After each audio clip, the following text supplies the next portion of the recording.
What's up, you guys? Welcome back to my channel.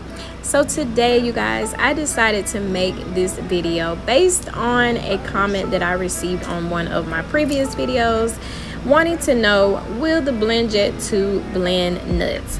So what I decided to do was grab nuts that I had laying in my kitchen, which were some almonds, and I had some sliced cashews. So what I'm about to do now is show you and give it a try.